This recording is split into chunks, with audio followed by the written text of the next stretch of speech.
तो बच्चों, आज मैं आप चतुर्थ वर्ग के छात्रों को हिंदी पाठ्य पुस्तक से 5वां पाठ पढ़ाने जा रहा हूँ।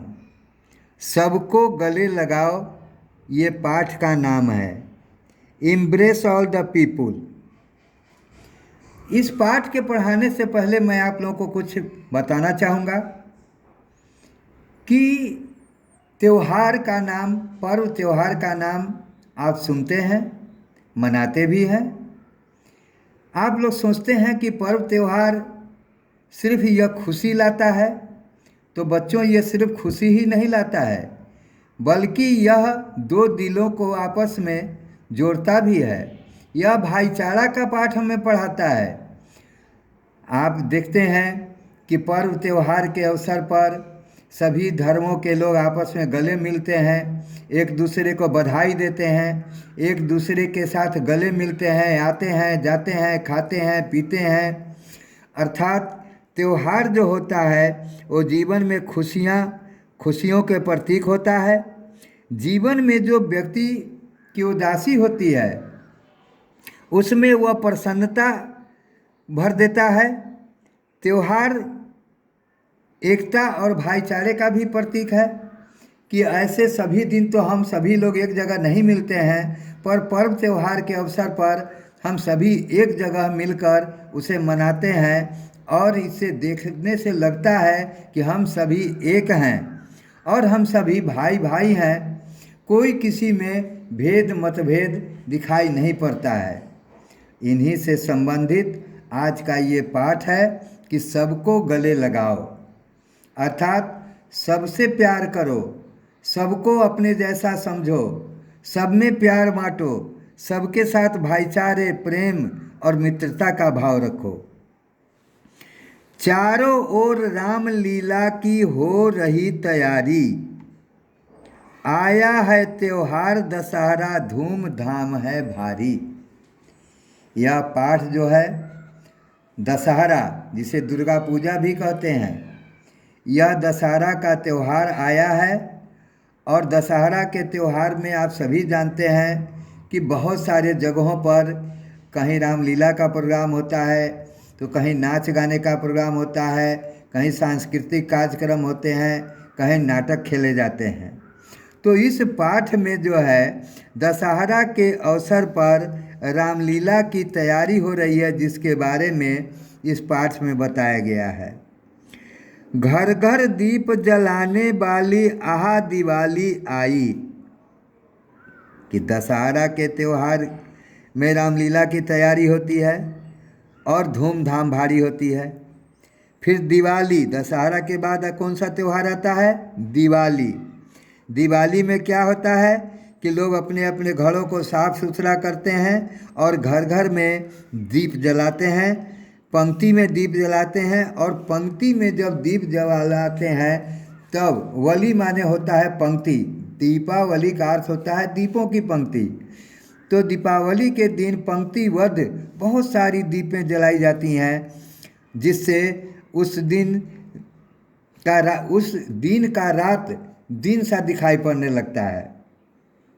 खाने को अब खूब मिलेगी हमको खील मिठाई, कि दीपावली के दिन खील मिठाई, आप जानते हैं कि खील कहते हैं मूढ़ी को। आप लोगों ने नहीं खाया होगा बच्चों, लेकिन कभी मौका मिले तो आप लोग खील और बतासा, मूढ़ी बतासा खाकर देखेंगे, मूढ़ी जलेबी खाकर देखेंगे, कितना अच्छा लगता है खाने में। तो दीपावली के दिन लोग घर घर दीप जलाते हैं और खाने में लोग जो है मिठाइयाँ खाते हैं, खील खाते हैं।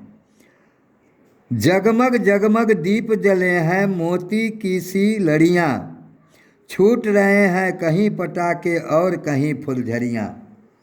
देखते हैं कि बिजली की लड़ियाँ लोग अपने अपने घरों पर लटकाए रहते हैं, लड़ियों से घरों को इस प्रकार सजाए रहते हैं मानो उन्हीं के प्रकाश से ही वो घर बने हों, प्रकाश के ही जो है दीप जल रहे होते हैं और प्रकाश से ही चारों ओर का जगह प्रकाशित दिखाई देता है।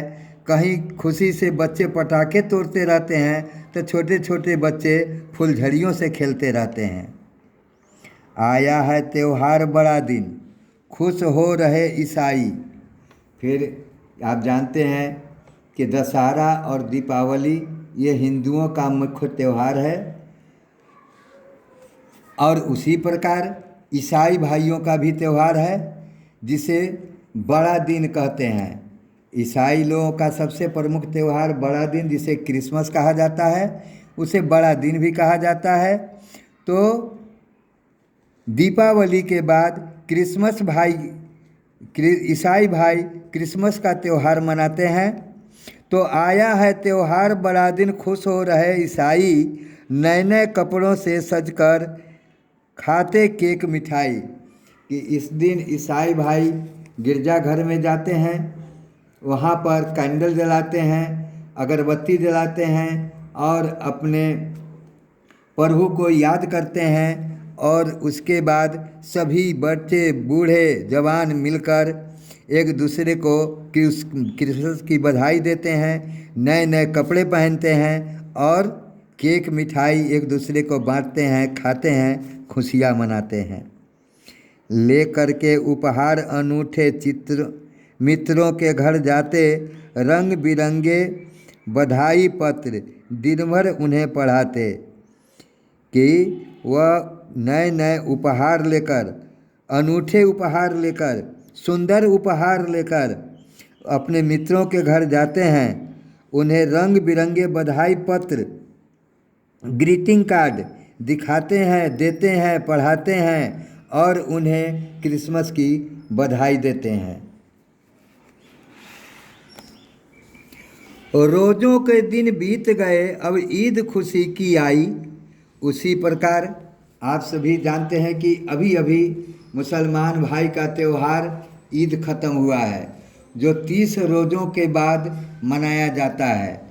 तो मुसलमान भाई का 30 दिन का रोज़ा अभी अभी ख़त्म हुआ है और ईद के त्यौहार आया है। सुबह सवेरे मस्जिद को है जाते मुस्लिम भाई।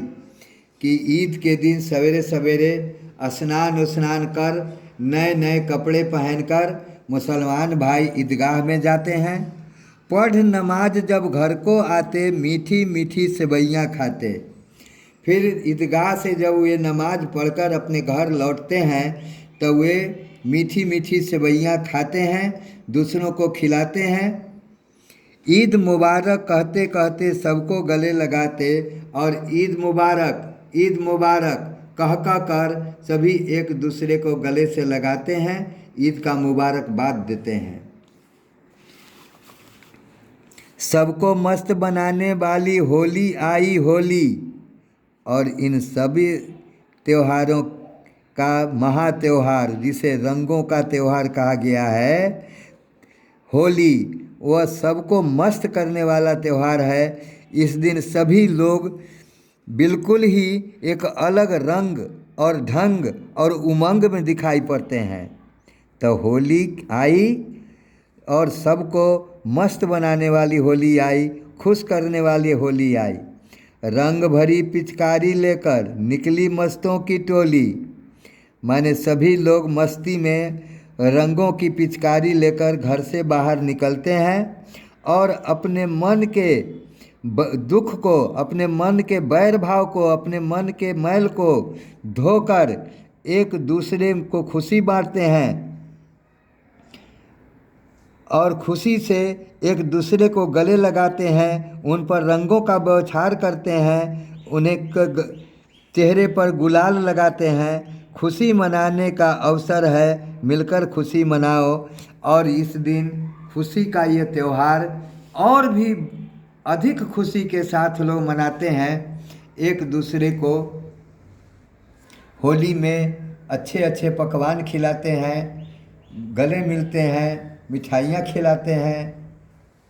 तो इसीलिए ये पर्व त्यौहार जो हैं बच्चे, सिर्फ खुशी के त्यौहार नहीं है, बल्कि बैर भाव को भुलाकर गले मिलने का त्यौहार है, एक दूसरे को भाईचारा निभाने का त्यौहार है। तो इसीलिए त्यौहार को कभी भी व्यक्ति को गमगीन होकर, उदास होकर नहीं मनाना चाहिए। मन में ईर्षा भाव रखकर, दूसरे के प्रति बुरा भाव रखकर त्यौहार नहीं मनाना चाहिए, बल्कि खुशी खुशी मनाना चाहिए। अपने मन के तमाम दुर्गुणों को भूल कर मनाना चाहिए। अपने बैर भाव को मिटाकर एक दूसरे से मिलना चाहिए, मिलाना चाहिए। बस इन्हीं वक्तव्यों के साथ इस पाठ को मैं समाप्त करता हूँ। इस पाठ को आप लोग अवश्य पढ़ेंगे, बार बार पढ़ेंगे। इसे देखकर अपने कॉपी में अवश्य लिखेंगे और इसे याद भी करेंगे। साथ ही इस पाठ पर आधारित जो प्रश्न दिए गए हैं, उन प्रश्नों को हल करने का प्रयत्न करेंगे। जहाँ तक संभव हो सके हल करेंगे, अपने कॉपी में लिख कर रखेंगे।